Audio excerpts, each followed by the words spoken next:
یہ میں آپ کے سامنے اصولی بات رکھ رہا ہوں، تو اس کو سمجھیں.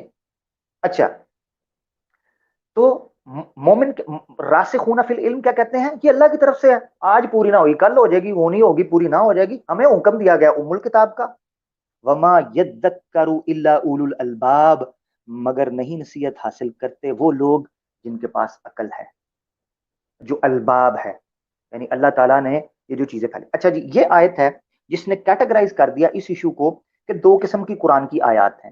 ایک وہ آیات ہیں جس کی تعبیر اور تشریح اور تفسیر سمجھنے کے لیے کسی زمانے کی ضرورت نہیں ہے. آج سے 1400 سال پہلے صلاۃ کا حکم ایسے ہی موجود تھا، آج بھی ویسے ہی موجود ہے. آج سے 1400 سال پہلے روزے حج زکوٰۃ کا حکم ویسے ہی موجود تھا، آج بھی موجود ہے.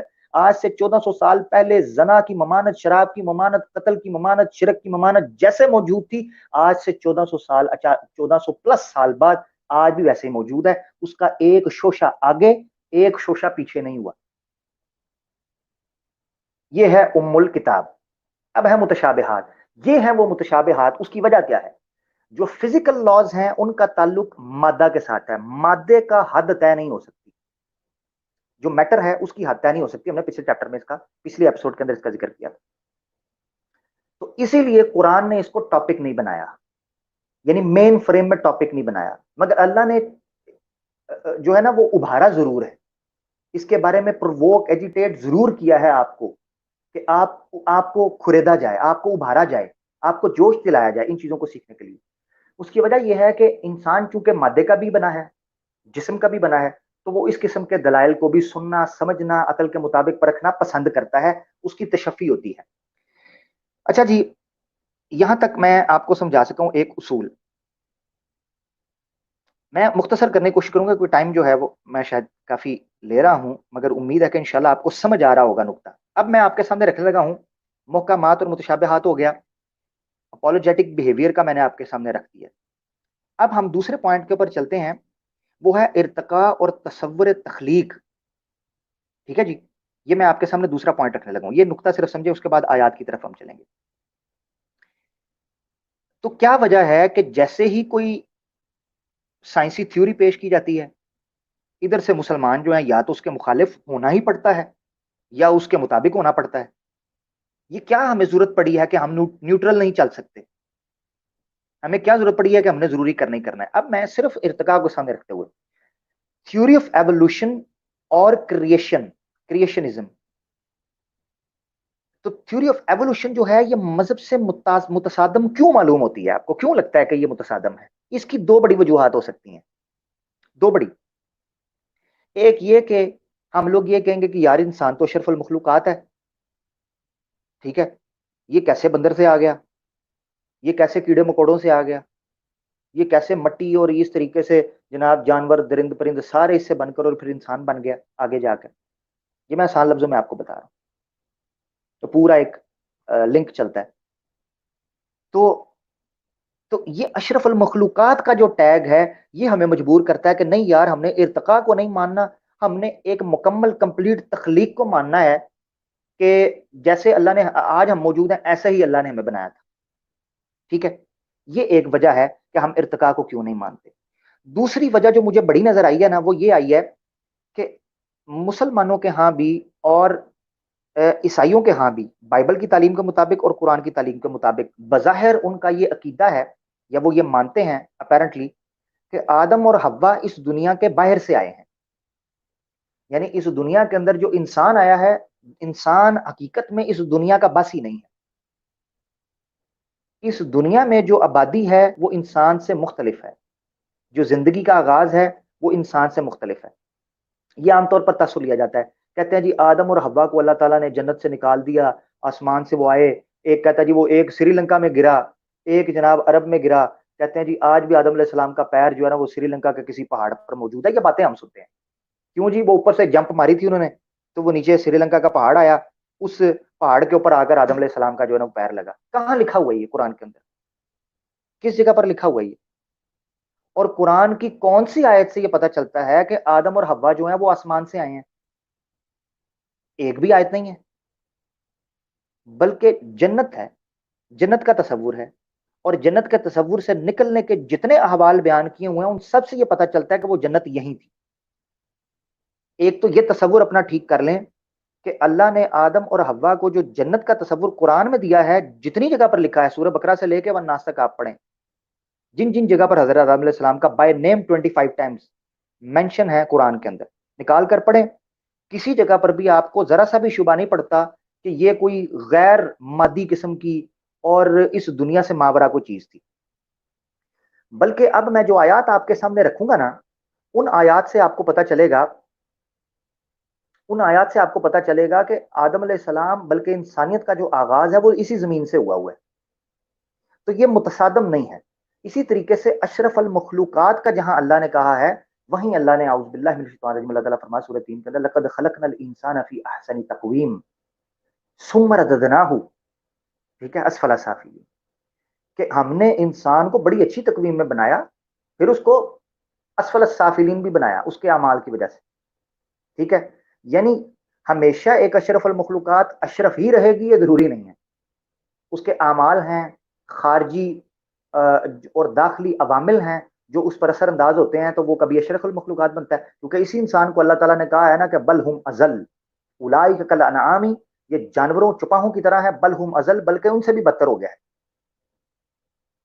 اچھا، اب ہم تیسرا پوائنٹ آپ کے سامنے رکھنے لگا ہوں. اس سے آگے چلتے ہوئے تو ایک دو چیزیں آپ نے سمجھنی ہیں کہ ہمارا رویہ سائنٹیفک چیزوں پر بات کرتے ہوئے اپولوجیٹک نہیں ہوتا، نہیں ہوتا، نہیں ہوتا. ٹھیک ہے جی، ہم جدید دور کے سامنے اگر بات رکھتے ہیں تو وہ ان کے اعتراضات کے رویے میں ایک الزامی جواب کے طور پر رکھ رہے ہوتے ہیں، وگرنہ جس نے ماننا نہیں ماننا، ہماری طرف سے ایوولوشن ہو نہ ہو، اللہ کی ذات وہی موجود ہے. اچھا، اب آ جاتے ہیں تیسرے پوائنٹ کے اوپر، کہ قرآن اور ارتقائی علوم کی مطابقت ضروری ہے. اس کے اوپر بھی میں نے کافی بات کر دی ہے. اچھا، اب ہم آیات کی طرف چلتے ہیں. میں وہ آیات پیش آپ کے سامنے کرنے لگا ہوں جس کا تعلق ایمبریولوجی کے ساتھ نہیں ہے. یہ یاد رکھیں، ایمبریولوجی کے ساتھ ان کا تعلق، کیونکہ ایمبریولوجی ایوولوشن کی وہ سٹیج ہے جہاں ایوولوشن نے ایک پاز لے لیا ہوا ہے. یہ یاد رکھیں، ایوولوشن نے ایک لمبا پاز، سلو ڈاؤن ہو گئی ہوئی ہے، کیونکہ ایوولوشن کو مانتے ہیں بلین بلین ایئرز آپ کے چلتے ہیں. تو میں وہاں سے بات کا آغاز کروں گا جہاں سے انسان، یعنی اوریجن آف لائف جسے کہتے ہیں. تو قرآن نے اوریجن آف لائف جو ہے اس کے بارے میں کیا تصور پیش کیا ہے، ہم یہ جاننے کی کوشش کریں گے. بڑی توجہ آپ نے رکھنی ہے. سب سے پہلے یہ سمجھ لیں کہ سائنس، آیت سامنے رہنے دیجیے گا بے شک، سب سے پہلے یہ سمجھیں کہ سائنس جو ہے اس کے مطابق اس زمین، اس کائنات کو سامنے آئے ہوئے 13.7 بلین ایئرز گزر چکے ہوئے ہیں. بگ بینگ سے لے کر اب تک 14 ارب کے قریب سال گزر چکے ہیں. 13 پلس بلین ایئرز جو ہیں وہ گزر چکے ہیں، ارب سال گزر چکے ہیں. اس دنیا میں اوریجن آف شروع ہوئے جو وہ بیان کرتے ہیں وہ 4 بلین ایئرز شروع ہو چکے ہوئے ہیں، یعنی گزر چکے ہوئے ہیں. 4 ارب سال اس دنیا میں جو حیاتیاتی مادہ ہے، اوریجن آف لائف ہے، وہ پہلا سیل ہے جس سے وہ 4 ارب سال اس کو گزر چکے ہوئے ہیں. اچھا، ہومو سیپینز جن کو کہا جاتا ہے، یعنی یہ میں جو آپ کے ساتھ بات کر رہا ہوں سائنٹیفک ٹرم کے اندر مجھے سیپین کہا جاتا ہے. ہومو ایک جنس ہے اور سیپین جو ہے اس کی فصل ہے. تو اس وقت کا جو سب سے انٹیلیجنٹ بینگ اس وقت دنیا کے اندر ایگزسٹ کرتا ہے نا، وہ سیپینز ہے. ٹھیک ہے جی، میں، فاروق بھائی، دیگر جو لوگ مجھے سن رہے ہیں، آپ جتنے لوگ اس وقت نیٹ استعمال کر یوز کر رہے ہیں، آپ ایک انٹیلیجنٹ بینگ ہے. The most intelligent being up until now in the earth exists is homo sapien as we are right now. ٹھیک ہے، تو وہ ہم سیپینز ہیں. تو ہم بات کریں گے ہومو سیپینز کب آئے ہیں. ہومو سیپینز آئے ہیں 3 لاکھ سال پہلے، یعنی ہم اس دنیا کے اندر 3 لاکھ سال پہلے جو ہے وہ ایوولوٹ ہو کر آئے ایز پر سائنس. ٹھیک ہے جی، 3 لاکھ سال پہلے. 3 لاکھ سال پہلے ہماری ہی جنس کے کچھ اور لوگ تھے، یہ سائنس کہتی ہے. اب میں آپ کے سامنے 3 کیٹیگریز رکھوں گا جو قرآن نے انسان یعنی ہومو سیپین جو موجود ہے اس کے بارے میں استعمال کی. سب سے پہلے وہ دیکھیے گا، اس کے بعد ہم چلیں گے. نمبر 1، انسان کو کہا گیا ہے الانسان. نمبر 2 کہا گیا ہے البشر. اور نمبر 3 کہا گیا ہے آدم، آدمی، جسے ہم آدمی کہتے ہیں، آدم کہتے ہیں، آدم زاد کہتے ہیں۔ یہ 3 نام ہیں جن مختلف ناموں سے اس ایک جنس کے بندے کو پکارا گیا ہے۔ الانسان میں، البشر میں اور آدم میں فرق کیا ہے، یہ ہم جاننے کی کوشش کریں گے اسی چیز کے اندر، اور سمجھیں گے کہ کیا قرآن نے جو تھیوری آف ایوولوشن پیش کی ہے، کیا اس کا تعلق موجودہ تھیوری آف ایوولوشن کے ساتھ ہے، اس سے کانٹراڈکٹ کرتی ہے، کیا کرتی ہے۔ تو میں خالصتاً قرآن کا تصور پیش کروں گا۔ یہ جو میں تصور پیش کرنے جا رہا ہوں، حوصلہ کر کے، دل بڑا کر کے اس کو سننا ہے، اور اگر کسی کو غلط فہمی یا میری کسی بات سے میں نہ سمجھا سکوں تو ہم کال کا رکھیں گے، اس میں وہ بات بھی کر سکتے ہیں۔ تو یاد رکھیں، میں ایمبریولوجی وغیرہ کے اوپر بات نہیں ابھی کروں گا، میں دا اوریجن آف لائف پہ بات کرنے والا ہوں۔ تو جی بسم اللہ کر کے ہم سٹارٹ کرتے ہیں، اپنے پروگرام کو آگے لے کر چلتے ہیں۔ سورہ نوح کی آیت ہے جی، چیپٹر 71 ورس 13 سے سٹارٹ ہو رہا ہے یہ معاملہ، اور آنورڈ جا کے چلے گا۔ کہتے ہیں جی، ما لکم، اعوذ باللہ من الشیطان الرجیم، ما لکم لا ترجون للہ وقارا، تم لوگوں کو کیا ہو گیا ہے کہ تم اللہ کے لیے احترام اور قدر نہیں تلاش کرتے، ٹھیک ہے۔ وقد خلقکم اتوارا، یہاں رکیں، وقد خلقکم اتوارا، یہ اتوارا جو ہے نا، یہ ہے وہ ورڈ جس کو میں سمجھانا چاہتا ہوں۔ اللہ تعالیٰ فرماتے ہیں، اور تحقیق خلقکم، اس نے تمہیں تخلیق کیا، اتوارا، طور در طور۔ طور عربی زبان، طور کی جمع ہے اتوار، طور کہتے ہیں ایک سٹیج کو، اور اتوار کہتے ہیں ڈفرنٹ گریجول ایونچول سٹیجز، یعنی ایسی سٹیجز جو درجہ بدرجہ آگے چلتی ہیں اور پوری ہوتی ہیں۔ تو یہ تخلیق کا ایک ابتدائی تصور ہمارے سامنے آ گیا کہ اللہ نے جو ہماری تخلیق کی ہے نا، وہ سٹیجز، گریجول سٹیجز کے ذریعے کی ہے۔ یہاں پر میں مقلد ملحد کا ایک بات کا جواب دیتا ہوں، ٹھیک ہے جی۔ یہ میں ایک مقلد جو ملحد ہے، جو اپنے یوٹیوب چینل کے اوپر بات کرتا رہتا ہے، اس کی ایک بات کا جواب دینا چاہتا ہوں۔ وہ کہتا ہے کہ قرآن نے جہاں کہیں بھی انسان کی تخلیق کا ذکر کیا ہے تو اس نے انسان کو مٹی سے بنانے کا کہا ہے، یہ نہیں کہا، یعنی وہ یہ کہتا ہے کہ تھیوری آف ایوولوشن کو جو لوگ قرآن سے ثابت کرنے کی کوشش کرتے ہیں، تو قرآن نے تو صرف یہ بات کی ہوئی ہے کہ اللہ نے انسان کو مٹی سے پیدا کیا ہے، انسان کو مختلف اطوار اور طریقوں سے بنایا ہے، یہ نہیں کہا کہ جتنی مخلوقات ہیں وہ ایسے بنی ہیں۔ اب اس کا پوائنٹ ویلڈ ہے، مگر اس کا جواب بھی ہے، یعنی یہ آرگیومنٹ اس کا ویلڈ ہے، اس نے اچھی بات رکھی ہے سامنے، اور یہ قابل جواب ہے کہ اس نے کہا کہ جو لوگ یہ کہنا چاہتے ہیں کہ آپ تھیوری آف ایوولوشن کو قرآن کا کمپیٹیبل مانتے ہیں، تو قرآن تو دوسرے جانوروں کی تخلیق کا اس طریقے نہیں کرتا، وہ تو صرف انسان کا کہتا ہے۔ تو یہ یاد رکھیں، انسان ہی وہ چیز ہے جس نے تھیوری آف ایوولوشن پیش کی، اور اس نے موجودہ انسان کو دیکھ کر ہی تھیوری آف ایوولوشن پیش کی ہے۔ سمجھ رہے ہیں آپ؟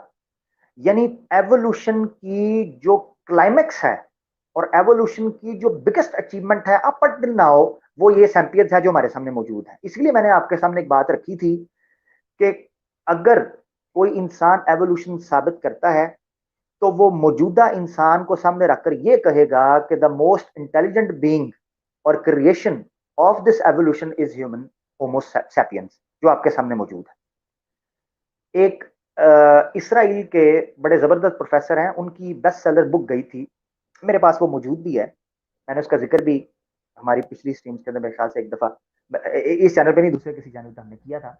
وہ کتاب کا نام ہے ہومو سیپینس، یوول نوہا ہراری ان کا نام ہے، بیسٹ سیلر بک گئی ہے وہ بلین کاپیز۔ تو اس کتاب کا نام ہے ہومو سیپینس، پڑھنے والی کتاب ہے۔ انہوں نے ہومو سیپینس کو موجودہ زمانے کے اندر بڑی جاندار جو ہے نا وہ سمجھا ہے کہ جناب بڑی شاندار جو ہے نا یہ تخلیق پیش ہوئی ہے، مگر ان کی اگلی کتاب جو آئی ہے وہ ہومو سیپین سے بھی اوپر ایک ایوولوشن کر کے ایک انسان بنتا ہے، جس کو وہ کہتے ہیں ایک نئی سپیشیز آئے گی جو بنے گی ہومو ڈیوس، ایک انٹیلیجنٹ بینگ، انٹیلیجنٹ دین دس ہومو سیپین، وہ یہ کہتے ہیں، مگر ابھی تک وہ ایگزسٹ نہیں کرتی۔ تو still up until now science یا ایوولوشن جو ہمارے سامنے سائنٹیفکلی رکھ چکی ہے وہ یہ ہے کہ ہومو سیپینس جو ہے نا وہ بڑے ہائیلی ایجوکیٹڈ اور انٹیلیجنٹ بندے ہیں، ہمارے سامنے موجود ہیں۔ تو اسی لیے قرآن نے جب ارتقائی عمل کا ذکر کیا تو اس نے جو سب سے ہائیسٹ جو انٹیلیجنٹ بینگ تھا نا اس کو سامنے رکھتے ہوئے اپنی تخلیق کا تصور کیا. یعنی قرآن میں جو اللہ نے کہا ہے کہ وقد خلقکم اطوارا, کہ تمہیں اللہ نے مختلف سٹیجز سے پیدا کیا, اس کا مطلب یہ ہے کہ اگر انٹیلیجنٹ بینگ مختلف سٹیجز سے بنا ہے تو لامحالہ طور پر دوسری مخلوقات بھی مختلف سٹیجز سے بنی ہیں. یہ کیسے پتا چلا؟